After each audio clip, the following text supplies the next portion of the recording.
La situation est extrêmement tendue entre Washington et l'État hébreu.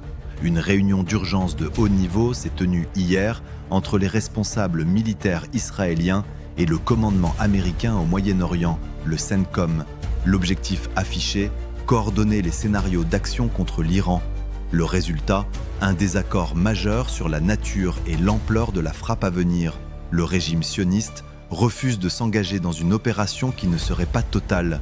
Les hauts responsables de l'armée israélienne ont déposé sur la table non pas des conditions, mais des exigences.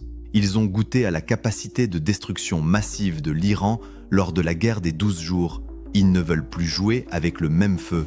Tel Aviv exige maintenant une frappe qui élimine réellement la menace, pas un simple message diplomatique. Cette réunion, qui n'avait pas été rendue publique, a vu les responsables américains insister sur une action rapide, tandis que l'État hébreu exigeait des garanties sur l'efficacité de l'opération. Les fuites informations sont formelles.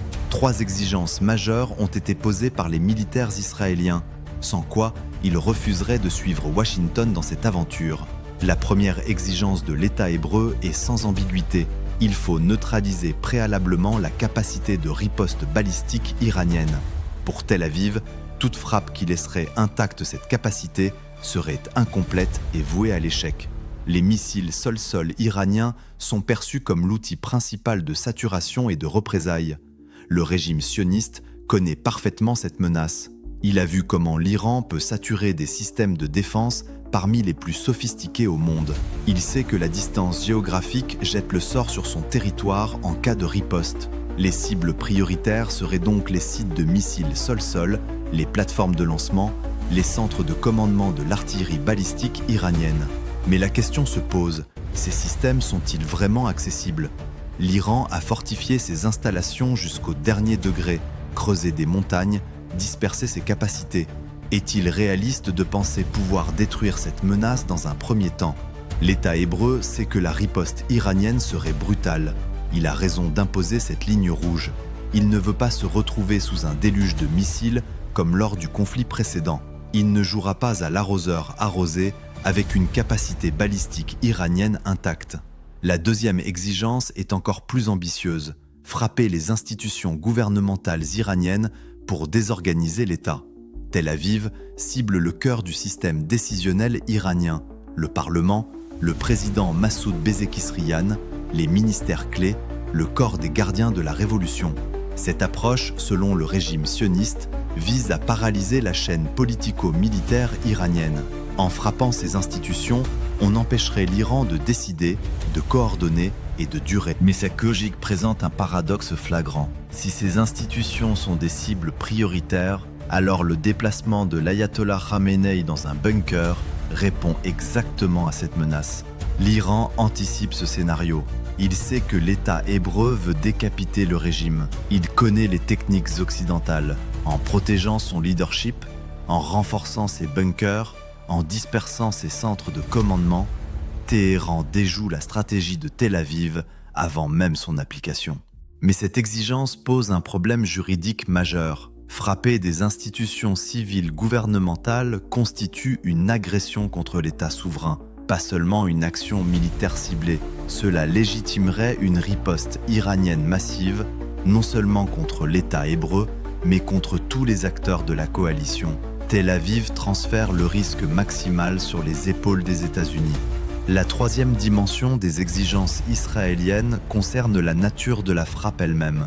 Tel Aviv refuse catégoriquement une frappe symbolique, calibrée pour l'image, sans effet structurel. Les responsables militaires du régime sioniste disent niet à un coût limité, à un message cru. Ils redoutent le scénario où Washington frapperait, laisserait l'Iran intact stratégiquement, puis se retirerait, laissant l'État hébreu exposé à une riposte massive. Les exigences visent donc à empêcher tout scénario où les États-Unis agiraient sans effet structurant. C'est un pari à haut risque. En élargissant les cibles, en exigeant une frappe totale, le régime sioniste cherche à forcer un engagement américain complet. Il veut rendre le retour en arrière politiquement et militairement coûteux pour Washington. Si vous voulez vous engager, que vous vous engagiez totalement. Sinon, c'est gâté pour nous. Mais cette stratégie est dangereuse. Elle légitimerait une riposte iranienne massive, directe et asymétrique. Dès le premier coup de feu, même ceux qui tirent seraient détruits, selon les menaces iraniennes. Tel Aviv le sait. Il connaît l'Iran mieux que tout autre État. Il sait que l'Iran ne restera pas bras croisés. Tel Aviv joue une partie dangereuse. Il transfère le risque maximal sur la coalition américaine, tout en sachant que l'efficacité tactique d'une telle frappe reste incertaine. Oui, une frappe massive serait puissante, brutale, initialement efficace, mais stratégiquement, elle déclencherait une riposte iranienne de portée inconnue. L'État hébreu a peur. Il a raison d'avoir peur. Il a goûté à la puissance de feu iranienne. Il ne veut pas d'un conflit où il serait le premier et le principal bouc émissaire. Les exigences posées par le régime sioniste démontrent une chose. Même les alliés les plus proches des États-Unis doutent de la stratégie actuelle. Ils demandent des garanties qu'ils savent difficiles à obtenir. Ils imposent des conditions réalistes face à une menace très concrète. L'heure est grave. La décision finale appartient à Washington, mais les répercussions se feraient sentir principalement à Tel Aviv. Et dans cette équation, les Iraniens observent, analysent et préparent leur riposte. Mesdames, mesdemoiselles et messieurs, c'est la une de l'actualité internationale.